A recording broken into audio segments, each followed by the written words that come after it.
Monsieur Mériot, allez-y. Oui, bonjour. Pour l'amendement 55, donc conseil et travaux de rénovation énergétique des logements, et aussi pour le 56 sur la création d'un outil de tiers investissement de la rénovation énergétique, je me propose de faire une défense d'amendement inspirée du fameux triptyque rendu célèbre par le scénario Négawatt, triptyque que désormais tout le monde connaît, au moins pour ceux qui ont participé au débat national sur la transition énergétique.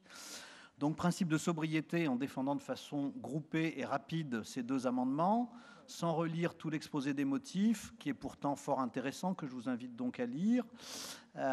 Nous verrons dans nos votes si cela s'avère aussi efficace, et auquel cas nous pourrons renouveler l'opération. Donc sur ces amendements, il faut signaler d'abord qu'ils se situent dans le cadre du plan national qui est fort ambitieux et qui a été enfin lancé cet automne. Ces objectifs sont par ailleurs très cohérents avec ceux que la région défend à travers son propre plan climat et à travers le projet de SRCE dont nous avons débattu. La rénovation énergétique des logements, d'abord, elle illustre de façon exemplaire la notion de développement durable, dont les bénéfices sont à la fois environnementaux, sociaux et économiques. On le ressasse, on le redit souvent. Aujourd'hui, il est temps de faire de ce cas d'école un cas grandeur nature, comme nos voisins allemands, c'est-à-dire de lancer des travaux sur des centaines de milliers de logements et de générer ainsi des milliers d'emplois dans le bâtiment et les travaux publics avec les formations associées, tout en permettant aux ménages de faire des économies substantielles sur leurs frais énergétiques. Pour que les Rhône-Alpins se lancent au plus vite dans cette rénovation énergétique, il faut leur faciliter la tâche. Et la région peut agir très judicieusement sur 3 points. D'abord, en donnant aux volontaires des conseils, une information personnalisée sur ce qu'il est techniquement possible de faire pour leur logement et sur les aides auxquelles ils peuvent prétendre. Ça, ce sont les 500 000 € de crédit de fonctionnement pour renforcer l'équipe de conseillers des espaces info-énergie en Rhône-Alpes, qui sont des supports pour le guichet unique, les points rénovation, information, service. Si nous ne le faisons pas, ces services risquent d'être vite débordés, donc il y a urgence à agir de ce côté-là. Deuxième élément, il faut qu'on donne plus aux ménages qui sont touchés par la précarité énergétique, en leur offrant une aide directe pour leurs travaux d'isolation, en allant les chercher, les solliciter, si j'ose dire, via le réseau des pactes, des CCAS. Et pour ça, nous demandons donc que 500 000 € de CP soient votés pour abonder le fonds d'aide aux travaux d'atténuation de la précarité énergétique. Et enfin, nous devons lever le frein de l'investissement initial pour le plus grand nombre, notamment pour les copropriétés, par un mécanisme de tiers-financement des travaux, remboursé sans trop de douleur grâce aux économies annuelles de consommation d'énergie. L'idée est déjà concrétisée dans d'autres régions, en Île-de-France depuis 2012, et pas plus tard qu'hier en PACA. La région PACA vient en effet de voter un dispositif de ce type.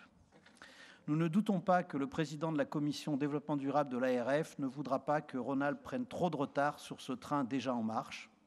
Donc nous demandons que 5 millions d'APCP soient prévus pour étudier et mettre en place le mécanisme en mutualisant les moyens opérationnels au sein de l'opérateur régional de services énergétiques OSE que nous avons déjà créé. Merci. Merci. Monsieur Leclerc répond aux 2 amendements, 55 et 56. Allez-y. Oui, merci Monsieur le Président. Alors, effectivement, en matière d'enjeux de transition énergétique, la question de la rénovation du bâtiment et en particulier la rénovation du logement est un enjeu important.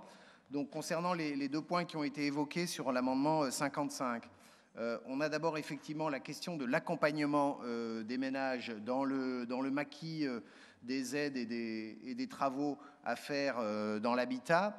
Et donc, en droite ligne avec le plan de rénovation énergétique de l'habitat lancé par le gouvernement, qui, en région Rhône-Alpes, se traduit par l'implication des espaces info-énergie sur ce guichet unique.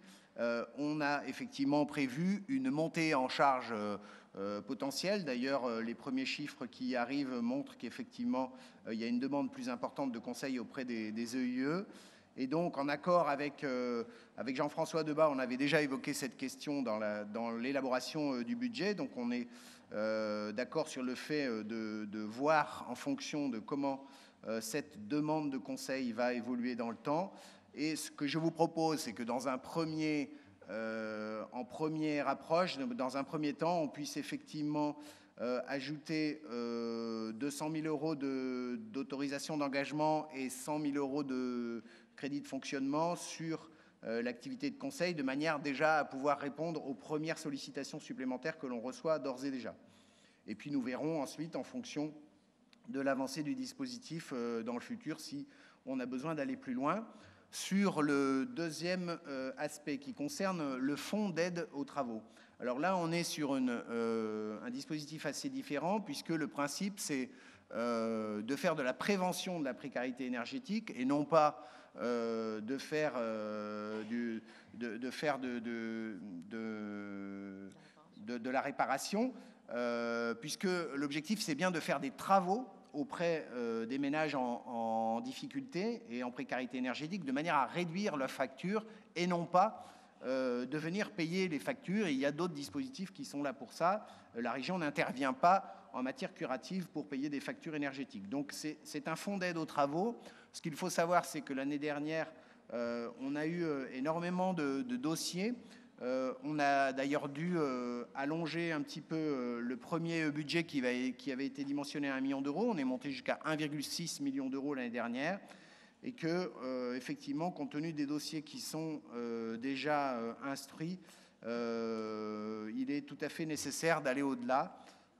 Et donc, je vous propose qu'on retienne effectivement les montants que vous nous demandez, c'est-à-dire 0,5 million d'euros en AP et 0,5 million d'euros en CP, sachant que cette action est bien entendu complémentaire avec les actions qui sont faites en politique de l'habitat, notamment l'acquisition de logements ou la rénovation complète de logements de façon globale.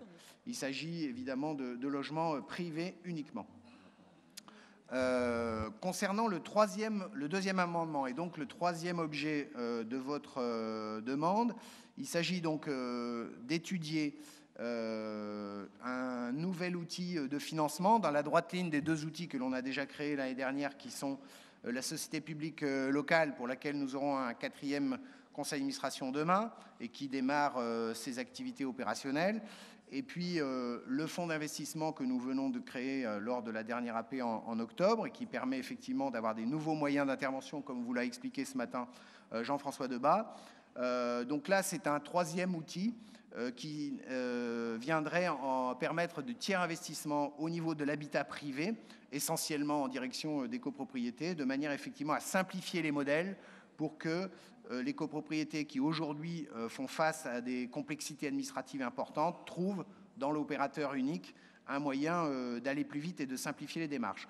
Donc dans un premier temps, ce que je vous propose, c'est que l'on fasse une étude, qu'on lance l'étude de faisabilité de ce troisième outil de OSER. En fonction de cette étude, si les résultats sont positifs et si on estime intéressant de lancer cet opérateur à ce moment-là, eh bien, on travaillera en décision modificative. Les crédits d'études sont aujourd'hui budgétés. Et donc, je vous propose de reporter cette décision à plus tard et donc de ne pas retenir votre amendement concernant l'opérateur de tiers investissement. Voilà. Je peux dire juste au passage que cette année, je peux noter avec satisfaction qu'aucun amendement à la baisse n'a été proposé, ce qui tendrait à prouver que les enjeux énergie-climat commencent à rentrer dans notre culture régionale. Merci. Donc, il est